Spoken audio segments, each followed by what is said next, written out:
Welcome to the HTML and CSS training videos.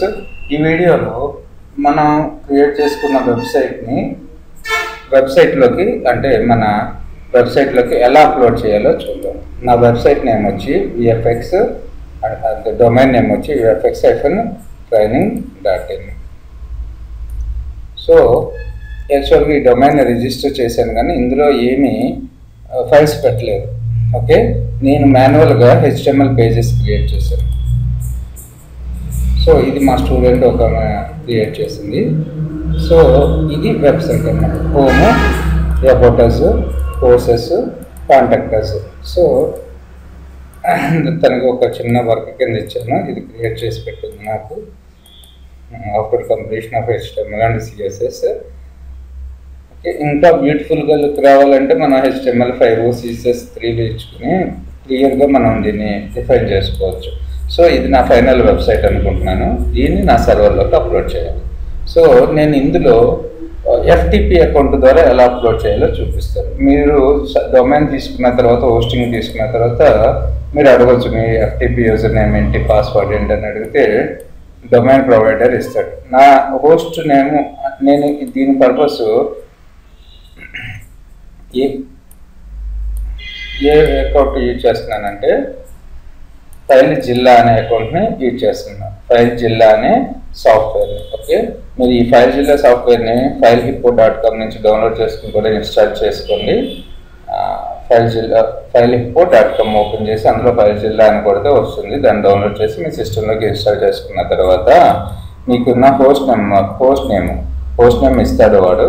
తర్వాత user name కూడా మీకు by డిఫాల్ట్గా డొమైన్ హోస్టింగ్ తీసుకున్నప్పుడు వచ్చేస్తుంది.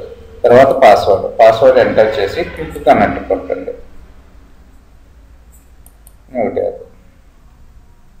యాక్చువల్గా ఇందాక నేను ఆల్రెడీ కనెక్ట్ అయి ఉన్నాను, అందుకని చెప్పి న్యూ ట్యాబ్ అని అడుగుతుంది.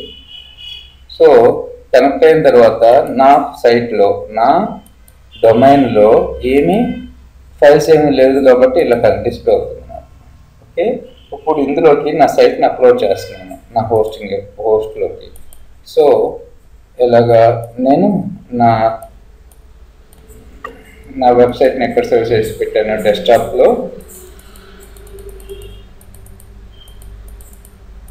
బిగిన్స్ వెబ్సైట్ వర్క్ అనే ఫోల్డర్లో ఇవన్నీ ఉన్నాయి. index.html, about us, contact us, courses pages ఉన్నాయి. సో ఇవన్నీ సెలెక్ట్ చేసుకొని అప్లోడ్ కొట్టండి. సర్వర్లోకి వెళ్ళి అప్లోడ్ అవుతాయి. ఇదేంటి రిమోట్ సైట్లో ఉండే స్పేస్ మంది.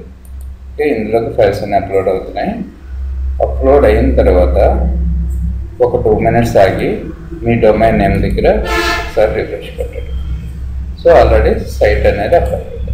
ఈ విధంగా మనం FTP అకౌంట్ని యూజ్ చేసుకుని మనం క్రియేట్ చేసిన HTML వెబ్సైట్ని అప్లోడ్ చేసుకోవచ్చు. ఇంకా నేను ఈ వీడియో కింద డిస్క్రిప్షన్లో అసలు అకౌంట్ ఎలా తీసుకోవాలి, డొమైన్ నేమ్ ఎలా రిజిస్టర్ చేసుకోవాలి, సో డైరెక్ట్గా కంట్రోల్ ప్యానల్లోకి వెబ్సైట్ని ఎలా అప్లోడ్ చేయాలి, లేకపోతే ఈజీగా FTP చేసుకుని వెబ్సైట్ని ఎలా అప్లోడ్ చేయాలో ఒక వీడియో క్రియేట్ చేశాను. ఆ వీడియో లింక్ ఇస్తాను, ఆ లింక్ని ఫాలో కండి. సో మీకు డొమైన్ రిజిస్ట్రేషన్ కూడా ప్రాబ్లం ఉంటాయి. Thanks for listening.